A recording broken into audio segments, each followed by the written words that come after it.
So yesterday when the Baltimore Ravens reported for practice, it was pretty much business as usual as it has been this week. Roquan Smith, he wasn't practicing. Nelson Agholor, he came back to practice after missing it with a sickness, and everything else was pretty much the same besides Tyler Linderbaum popping up on an injury report, and they said he was missing practice. It comes to find out it was for his back, so hopefully he'll be straight. I think he will, but you never know, but I think he'll be good to go. Tyler Linderbaum is very, very tough, and that boy, he don't miss much time, man. So I think he'll play. But, hey, we'll see when we see. But we got a little quick surprise pop-up on that injury report from yesterday, because it came out once the Ravens dropped the official one that Rashod Bateman did not practice because of his knee. Now, the final injury report is going to come out later on today, so hopefully it's just a quick little issue. Maybe he was a little bit sore or something from running all those precise routes and whatnot. I don't know, but hopefully he'll be good to go, because like I said, for these Chargers, this is a must-win game for the Baltimore Ravens. Like, it's coming down to it. Like, it's already getting ready to be December in, like, about a week. Then we got January be right around the corner, and then that'll be playoffs. So Ravens need to position themselves accordingly. I mean, first, you got to get in, period. That's the most important thing. But then positioning and everything, but Ravens got to take care of their business. But that's not even what we are going to primarily talk about today. I mean, today is going to be focusing on you guys. I mean, really, every episode we focus on you guys because y'all are the most important part of this channel. And we have some really interesting questions from Baltimore Ravens fans from Team Keep It Clean. And the first one we're going to start off with came from my guy Javo. And I've actually seen this question floating around Ravens Twitter. And it's about Daniel Jones. Daniel Jones, of course, he was the former first-round pick of the New York Giants. And it has not been pretty there. Has not been pretty for Daniel Jones. It could be for a multitude of reasons, but bottom line, it ain't worked out. So the other day, Daniel Jones got benched. He got moved to second string. They got moved to third string. They got moved way down to fourth string. And I said, fourth string? Wow. Giants really, like, I thought they would have done this a long time ago, but they finally like, whoa, they dropped him all the way down. But that wasn't it. Then Daniel Jones, he read what sounded like a goodbye letter to the Giants. And I was like, why would he read that now? Like, we still got however many games left in the season. Why is he reading that letter like that? Like, I've never seen anything like that before. But come to find out, he got released. He got cut. So now he's on waivers. And with Daniel Jones having been released on Friday, he has until Monday, 4 p.m. to clear waivers. Now, if a team decides they want to take the chance on Daniel Jones, then they can do that and they can put in a claim for him. They would have to take on the remainder of his contract too, though. I don't see anybody doing that. So I fully expect him to clear waivers, and then they let the Giants pay for the rest of that contract, and then a team could sign him as a free agent. But that led to the question from my guy Javo, and he did preface it with the following. He said, now, this is a funny question, funny question, but he said, fun question. He said, should we bring in Daniel Jones as a backup? And initially when I saw that, I said, Daniel Jones as a backup. It didn't work out there for him with the Giants. And a lot of times he did not look good. But I was just talking to my uncle about this yesterday, over the past couple of days, actually. He brought up quarterbacks like Sam Darnold. He brought up quarterbacks like Geno Smith. Let me go to our text so I can look up the other quarterbacks that he was talking about as well, because he brought up some really, really good names. He also talked about the possibility with Jameis Winston as well. But he talked about how these quarterbacks, and there's more on the list, of course, but it's all about situation, man. It's all about situation when it comes to these quarterbacks. It's all about timing. It's all about circumstances. You can be in a really bad, and this is just in life in general too. When you're working, if you're at school, it could be for a lot of different situations. If you're in a really bad situation, you can be an amazing student, amazing athlete, amazing whatever that you are. And if you're in the wrong situation, you will never get to showcase just how amazing you are. If you're in the wrong situation. And it's unfortunate. I feel like a lot of us have been there before. And it can be frustrating on your part. And you can be like, man, and it can even make you feel bad about yourself. It can make you feel like, man, I thought that I was better than what I'm doing. I guess maybe I'm not. So, and I'm not saying that Daniel Jones is this amazing quarterback or anything like that. But if he were to possibly maybe be in a different situation, maybe it could work out better for him. And with the Baltimore Ravens, he would pose no threat at all to Lamar Jackson to take over for him. He wouldn't even get to wear the same number. Well, after this year, he'll get to wear that number 8 for Lamar Jackson, if you know what I mean. But if the Ravens were to bring him on board, that'd be cool. Would he be an upgrade over Josh Johnson? Depends on how you look at it. I did see somebody say, well, if the Ravens were to bring in a Daniel Jones, then he would be able to run the play. They wouldn't have to change the playbook so much like they would have to for Josh Johnson, because Josh Johnson cannot run the plays that Lamar Jackson can run. He cannot do it because he can't move like that. But Daniel Jones, he can move a lot more than Josh Johnson, so he'd be able to run a lot more of the plays that Lamar can run. Now with Lamar, that's the thing, man. It's not that simple. Lamar Jackson makes so much stuff look a lot easier than it should. He makes a lot of tough situations a lot easier than they should be. And when we as Ravens fans, we're so spoiled because we watch Lamar Jackson every single week do all this crazy stuff all the time. And for us as Ravens fans, not even that it's normal, but he just does it at such a high level all the time, and he does this spectacular stuff, and we like, so when somebody else comes in, and we like, what is he doing? Like, I'll never forget 2019, the first game of the season against the Dolphins. We were there in person. I love that game. It was one of my favorite games ever. But the first game of the season, Lamar, 5 touchdowns. He running around, getting all these y'all doing this thing so fast. RG3 comes in. It's like, why is RG3 running so slow? RG3 got world-class speed. He was a track star, right? It just didn't look the same. And then we know RG3 was still a little bit older, but still, it's different. It's different when you watch Lamar for so long, then somebody else comes in. It's like, what's that? So with Daniel Jones, it would be different.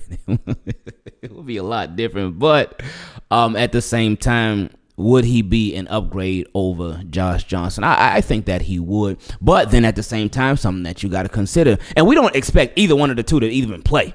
We don't expect that at all. And it is funny because I actually saw Ravens fans say, why are we at this point of the season, why are we even talking about a backup quarterback? We need to be focusing on winning the next game. But again, we don't put on the pads and the helmets and the shoulder pads and the jerseys and all that. We support them. We root for them. We're like, yeah, go Ravens. We can think about whatever we want to. It don't impact the game at all. But anyway, with Daniel Jones, yeah, he could technically be an upgrade over Josh Johnson, but he would have to learn the playbook. It wouldn't be an upgrade over anything if he ain't know what was going on with the Ravens offense. So that's what Josh Johnson definitely got him. Athletic-wise, obviously, he got Josh Johnson by a mile.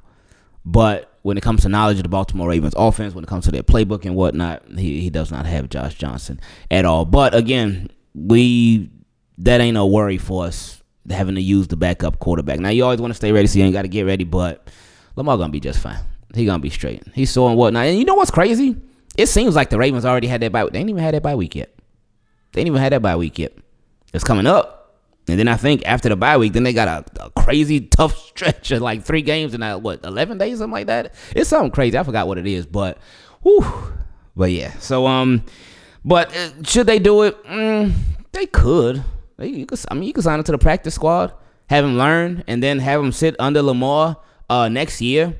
And then if he goes sign somewhere else after next year, then you get a comp pick for him. You could do something like that, and that could work out. That it could work out because right now, I think Devin Leary's still on the practice squad. Would he be an upgrade over Devin Leary? Yeah. So you could sign him to the practice squad, and then he could sort of be that, all right, we planning for next year. Because, all right, Josh Johnson, thanks for everything. Hey, you're going to go out a Super Bowl champion, though. So that's great. And then they could be planning for next year, have Daniel Jones. So they could do something like that. But, again, I don't think it's they could do something like that, and it'd be simple as that. Now, it's funny because timing is everything. Pro Football Talk, Mike Florio, they just put out this article, said it's easy to criticize QB Daniel Jones because things didn't work out in New York, but he'd be an immediate upgrade at the number 2 quarterback position for most of the current playoff contenders. I think that's funny. That's timing, right? That's real timing. Now, I also saw something, too, that said, hey, that Aaron Rodgers, that he ain't going to be part of the Jets' plans next year, but they could possibly, what? They could possibly release him this year.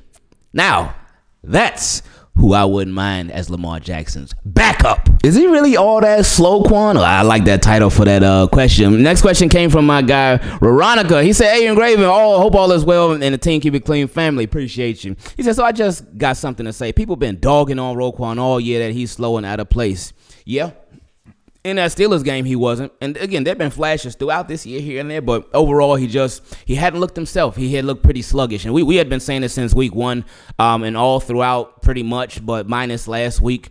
But he had been looking pretty sluggish overall this season. But the Steelers game was a big improvement, but then he ended up getting hurt. Anyway, he said, while yes, in pass coverage, he has not been good as last year, but I feel like that was because he was trying to compensate for a terrible pass defense, which would explain why he did a little better against the Steelers. That would make sense. That would make sense. He said, also, we can't forget that Roquan leads the NFL in tackles. I feel like we will see how big of a piece he really is in this game against the Chargers.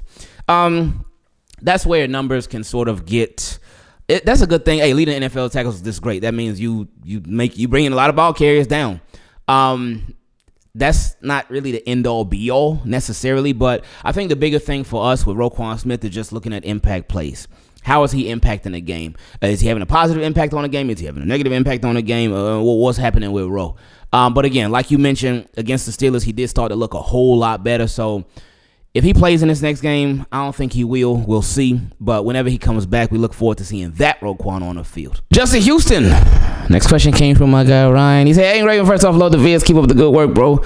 Appreciate you, Ryan. Thank you. He said, this is my first time ever asking a question, but it randomly popped in my head with the pass rush situation. Nobody has really brought up for the Ravens to look into is Justin Houston. And my question is, why? He's sitting there as a free agent. He had a good term with us. Feel like it wouldn't hurt at all and could definitely benefit the team. Justin Houston, when he was with the Baltimore Ravens, he was not bad at all. But as he got older, his last years with the Ravens, stuff just seemed like it started to slow down a bit for Justin Houston. And not the quarterback kind of slow down. Like, when the quarterback gets a little older, they say, the game slowed down for me. I really understand. Well, a lot of players say that, not even just quarterbacks, but it seemed like he slowed down, then he turned into more. He was pretty much always for the Ravens a situational pass rusher for the most part. But I think his main job, his priority, his focus was to obviously come in and help, but help build up a fairway too. Help get him right so he could do his thing. Pass rush hasn't been the worst. Against the Bengals, they're pretty good. Against the Steelers, they actually weren't bad too. But the cornerbacks, they were holding up their end of the bargain too.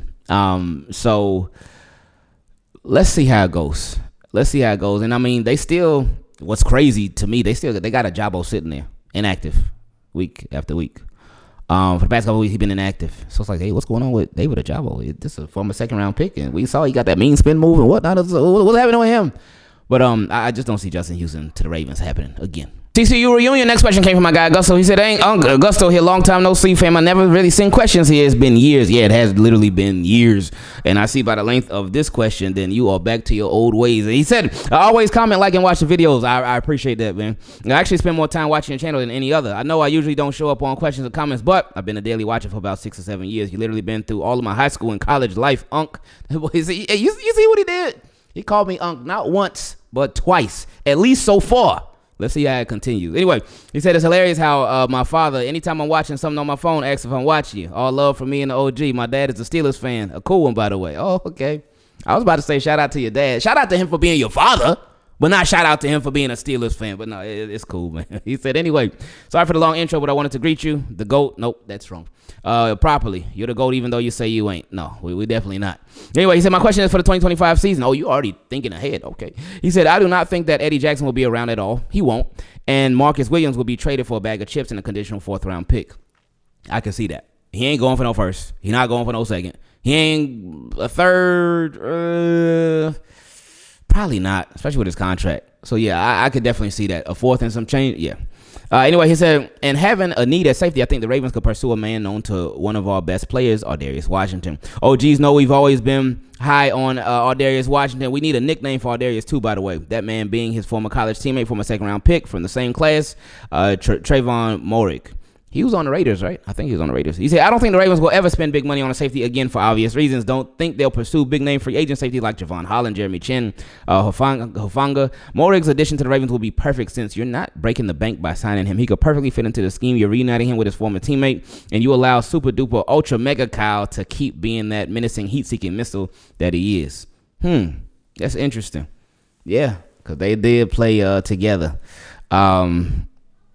Trayvon Morig, not a first. I forgot what round he got drafted in, but obviously his teammate Ardarius Washington was undrafted. And I remember when Ardarius Washington went undrafted, and I was watching film on him because I didn't know nothing about him. But then when we signed him, I was like, okay, let me see how he was. And I was wondering why he didn't get drafted. Then I did see a lot of people say, oh, well, because he benefited off of the other safety that was next to him. I was like, well, he looks like he could still play. And that boy could still play. Anyway, he said, why do I think they could pursue him? Well, though the Ravens are really high on the homegrown talent, Bo Braid, as well as I am, I don't think he'll get a shot this early, just like Ardarius Washington, who was easing slowly. Hope he gets his shot, though. But as I have the Ravens being the Super Bowl champs this year, they'll keep being on win now mode. Hopefully, Harbaugh goes away. They'll need, he ain't going nowhere. He said, they'll need a good safety that doesn't break the bank, being Morig. And he said, I'm calling out Mr. Sam Cook. If you listen to this, please take your valuable time, if you may, to please make a better holder out of Jordan Stout. He's a great punter, but not a great holder. Don't even do it for the Ravens. Do it for your lifelong friend, Justin Tucker, so he doesn't retire as a bad kicker. Please. Sorry for the long message. All love, Unc. He done did it again. And a big shout out to all the team. Keep it clean, your family, your wife, and children. And just as Patrick McCarry's discipline, I'm out. Hey, that it could work. It could work. But the Ravens, they're gonna break the bank on a safety next year for sure. That means Kyle Hamilton. I'm done. Next question came from my guy Josiah. He said, what's good, Ingraven? This is fresh off the game, so it might be a little all over the place. Not gonna make this too long because there's so much wrong with the Ravens, from coaching and no discipline. He said he ain't gonna make this too long. I wish y'all could see this. Anyway, he said, to penalties, to drops. I get why you and some parts of the flock still beg for a wide receiver one now. By the way, I love Zay, but all of our wide receivers drop the ball semi-consistently in big games, and it's honestly because they're not physical and catch with their bodies, so we still don't have a true wide receiver one. To not even Tucker, he lost us 6 points. What I really wanted to say, though, was I envy all the other good teams in the league, to be honest. Mahomes could be doo-doo for 90% of the game, but in the fourth quarter, the whole team turns the switch on and they find ways to win. Not saying Lamar is perfect, but he makes game-winning plays that simply never work out by a turnover, a drop, a penalty, or simply the defense failing us after he gives them the lead. Another team is the Lions. Goff threw 5 picks and his team still locked in enough to win. Lamar could never have an off game and we still win. That's not true, because that's happened before. There was a game with Lamar Jackson against the Browns in Baltimore. The M&T Bank Stadium, he threw not 1, not 2, not 3, but 4 interceptions. Lamar threw 4 picks. Baltimore Ravens still won. And coincidentally, every single one of those passes was intended for Mark Andrews. But anyway, he said he has to be Superman constantly or the team simply folds. It's actually crazy how we are not good enough to win without Superman. Lamar, these Ravens right now, it does seem that way. But real quick, let me continue though. He said it's going to be hard to watch the national media this week, but honestly, it's deserved. I'm off giving the Ravens the benefit of the doubt, and from now on, I'm going to assume we lose close, important games, and it's not a rivalry anymore. The Steelers are our daddy, and also no more Super Bowl talk from me until Lamar is having a post-game interview after winning the AFC Championship game. You are what you are, and the Ravens are chokers in the biggest game, and just like the Ravens, most likely when we reach the playoffs, I'm out. Well, I mean, he did title this question, I'm done, so I guess Josiah is done. But guess what, buddy? The Ravens aren't. Forever identity crisis. Next question came from my guy Alex. He said, hey, how's it going, Ingraven? Hope all is well with you and the family. Everything is good. I appreciate you, Alex. He said, I watch and pre-like all your videos. I've been watching you for years now. This is my second question ever sent because I'm more of a listener than a person who engages. But this season, I'm more ready to be engaged. Hey, we love it, man. Be engaged, man. I appreciate that, though, man. He said, after watching the Ravens lose yet another game to the Pittsburgh Steelers and the way they lost, not using their run game, especially Derrick Henry, should we have even gotten Derrick Henry? Oh, my goodness. Yes, this is ain't no regret for the Ravens signing Derrick Henry. They signed him for super cheap, but he's still an amazing running back. The Ravens they've been doing some Ravens type of stuff with him in a lot of different games and whatnot. But anyway, he said, I mean, he's my favorite running back in the league, and I love having him on a team. I really do, but I just feel like these big games against coaches that John Harbaugh struggles against, I just don't see the Ravens will be able to get over the hump in the playoffs to get to the Super Bowl because I don't have confidence in Harbaugh and how he panics and decides to throw away the run game. I think we could easily win these games if we trusted the process and more trusted Derrick Henry, keeping him off the field and not taking him off. Why take him off on that 2-point conversion too? I didn't like the play call, but at least he would have been used as a decoy. That's true. That's on point. He said, I almost feel like Harbaugh is nervous has stage fright against coaches like Tomlin and Reed, and it almost trickles down to the rest of the team. Well, again, those are the ones that know him the best. That's the one he knows the best too, though. He said, it feels like we don't play relaxed and confident because a lot of penalties, drops, fumbles happen, and it always feels like deja vu every time we play against him. Some say it's Todd Monken's fault, but I think it's more on John Harbaugh, but I may be wrong. I'm hoping we can change and finally get that Super Bowl with Lamar already because he's my favorite player, but that game against the Steelers made me have flashbacks to the AFC Championship game with the Chiefs last year, abandoning the run and playing with anxiety. Hey, Lamar said the same exact thing you said. He said we got to stop losing games like this. He said it reminded him of the AFC Championship game. So it's still on his mind, which is great because they are going to get back there. But this time they're going to get past that game. Anyway, he said have a great day and great week. You're amazing as always. Thank you for what you do. No. Thank you for what you do, Alex. The underdog mentality. Next question came from Legitgoat. He said, hey, Ingraven, hope all is well with you and your family and all the team keep lean. After this game, we are officially and for the rest of the season going to be looked at as underdogs. When we enter the playoffs this year for the first time in a long time, we usually go to the playoffs since Lamar came into the league as the best team to go all the way, but we definitely won't be looked at that team this season. The offense has been fantastic almost all season when it comes to scoring, and we were going to have a game where we have to strictly rely on our defense and special teams to give us the win. Defense came through. It was our special team that failed us. It's a long season. We can't expect Lamar to go out every game and play outstanding. We can't expect our offense to go out and put up 30 every game, especially against the Steelers. Lamar played a decent game, just not what we were used to, but we can't blame him for the drop passes and the fumbled miscues by the rest of the offense. If the King didn't fumble, that could have been a score. If Queen didn't get that strip fumble on Isaiah Likely, it could have been points. If Justice Hill would have held on to the ball, we could have had even more points. And Ingraven, can you explain how that was an interception on Lamar if Hill took 3 steps before he got the ball taken from him? Man, I will never know. It's crazy. He said if Tucker would have made only 1 field goal out of the 2 he misses, Baltimore walks away with the win. I don't know how. I don't know. I think we go get another kicker and have someone compete with Justin for a spot next season if things don't start clicking because these field goals are costing us and will cost us games. I agree. He said we no longer should expect to win a division. We are no longer in control of what we have to rely on other teams to beat the Steelers for us. Well, the Browns did it, so we got a shot. Like that woke the division up for the Ravens. That the fact that the Browns beat the Steelers on Thursday night, so that was great. He said we're gonna be a wild card team, but that could be a good thing. That could give this team the underdog mentality that they used to feed on. I don't know. I'm just trying to look at the positives. I mean, one positive is the defense stepped up and hopefully can build off of that game. We agree. Every point counts in this league, and we basically lost to a kicker in their defense. I knew it was gonna be a tough game, but just like every loss we've had this season, the Ravens beat themselves. I mean, you still got to give other teams credit too, but Ravens like to make it easier for people. They start just doing silly stuff. He said, on the next week against the Chargers on Monday night, and just like the Ravens' hope of clinching the division, I'm out. Simple adjustments. Next question came from my guy DJ. He said, what's up, Ingraven? I appreciate you taking the time a couple of weeks ago to respond to my first question. And now that we done seen the flock lose twice since then, I wanted to see what you thought about a couple of things. Like I said before, only the Chiefs, the Browns, and Steelers really get back in touch with Lamar. This time, the Steelers didn't even really affect Lamar's play from the line. It was more the secondary. Mike T adapted from cover 0 to dime, and that's having 6 DBs on the field, which to me is baffling. Why we didn't have King Henry in more after the fumble, in my opinion. Seeing how angry he would have been after not losing a fumble in 3+ years, I would have fed that man. Mr. 22 needs a minimum of 20 touches a game. Also to be in for the 2-point conversion. The recipe for every one of our wins has been Derek runs about 20 to 25, and Lamar throws 16 to 27. Every loss, Lamar has thrown more, and Derek has gotten about 16 touches. We need to stay true to our identity if we want to win the bowl. And that's why I'm not glad that this is happening, but it's better that it's happening now than come January, because then we can't have no conversations about how to fix it then.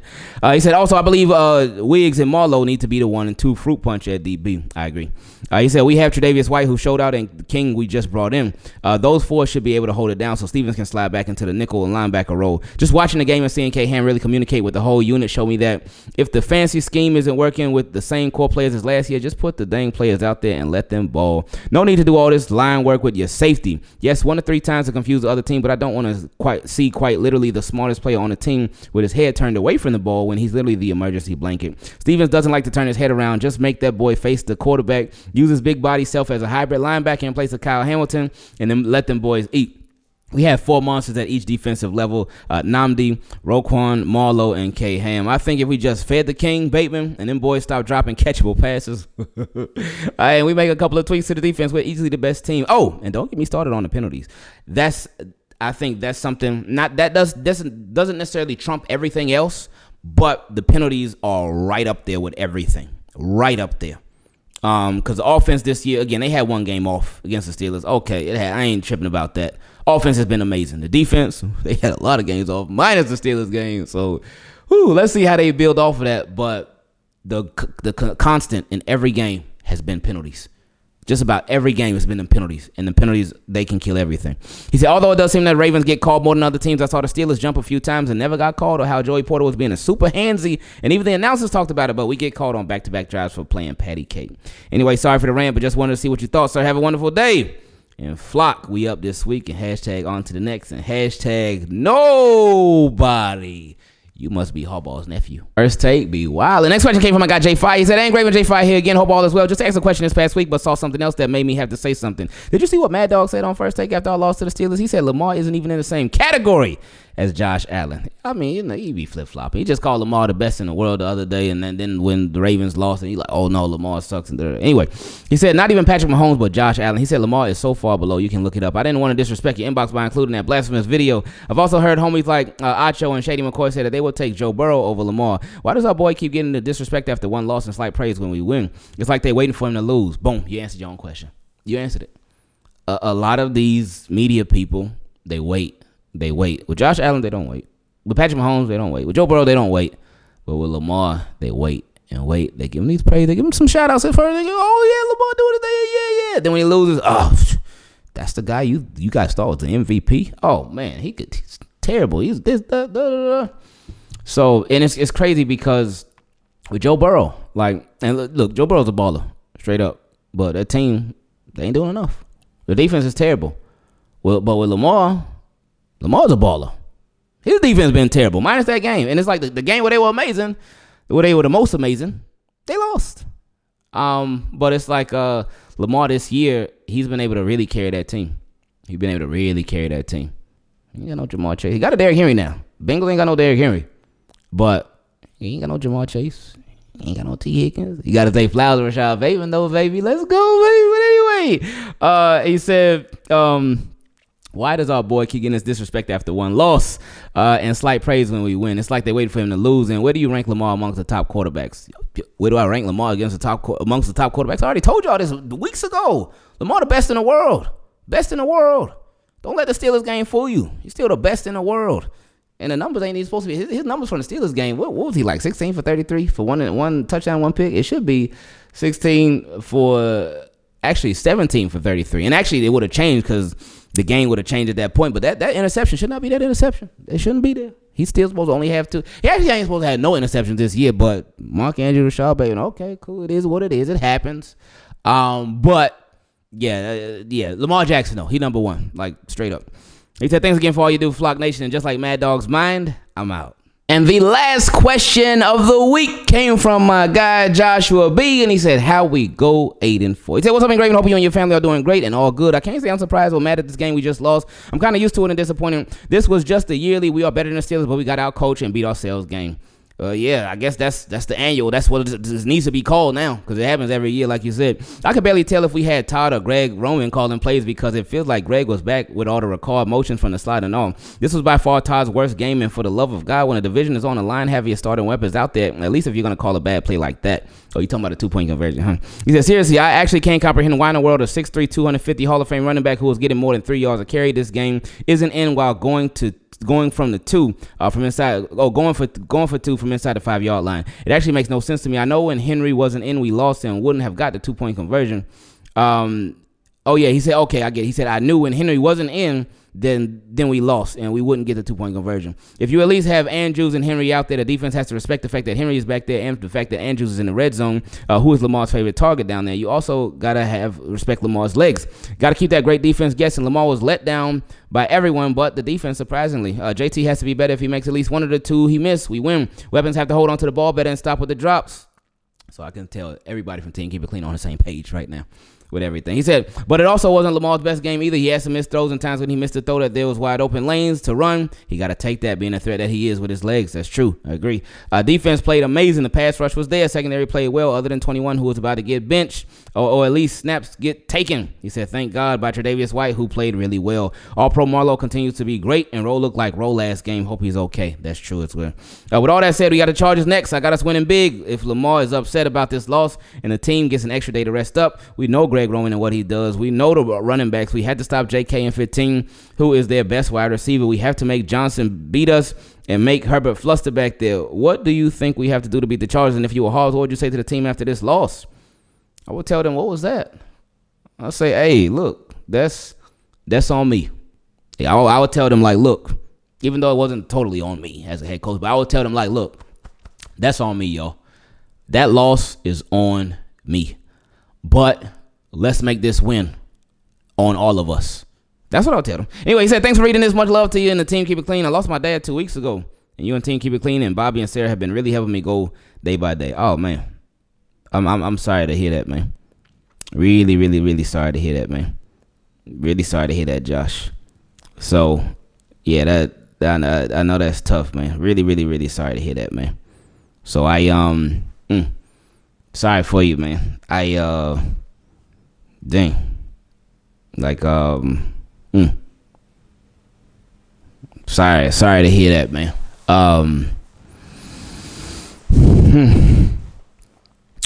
We appreciate you still sending the questions in. Cause you still send them in every week after every game. We appreciate you letting us know that. We love you. We got a lot of love for you. We appreciate what you do for us over here every week, letting us know how we can have an even better record than the previous week. You do it consistently every single week. So keep doing what you're doing, man. Keep doing what you're doing. Just know that we value you. We appreciate you. We value you. We value your time. We value your questions. We value your comments. We value your insight. So thank you for being you, man.